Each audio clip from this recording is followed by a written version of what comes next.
A couple of months ago, my dad called to tell me that one of my cousins just passed away. This cousin of mine was very young. She was in her mid-30s, married with kids. And the saddest thing about her death is that apparently she was sick, and she had been sick for quite some time. She told her husband that she really needed to go to the hospital, but her husband told her that he didn't have any money, so she couldn't go to the hospital. She eventually called her own father and told him that she was really sick and needs some money to go to the hospital. The father also said he didn't have any money, and he advised her to take some herbal medication and that everything would be okay. 3 days later, she was found unconscious.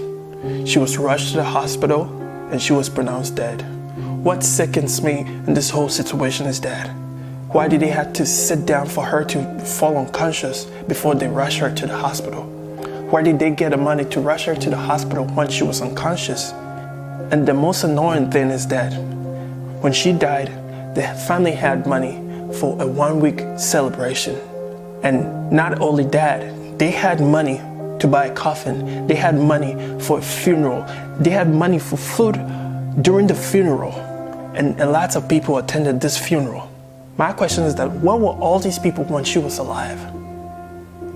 How come they couldn't give all this money when she was alive to all the people that attended the funeral? If each and every one had just contributed 1 cedi when she was alive, she probably wouldn't be dead. It's so sad how in our African society, we spend so much money on the people who are dead than the people who are alive. I honestly believe that a lot of people are not going to go to heaven because of this. Because the Bible says that I was hungry and you didn't feed me. I was sick and you never came to visit me. I was in prison and you never came to see me. But when it comes to the dead, the Bible says that let the dead bury the dead. But we've turned it the other way around. We attend funerals in our numbers, but we never go to see the sick. We never go to visit the people in prison. It's about time we take a stand. It's about time we make a change. It's about time we stop spending huge sums of money on funerals and start spending that money on the sick. Let's spend that money on those who need it the most and prevent the senseless death of our friends and loved ones. The time is now for you and me to make a change.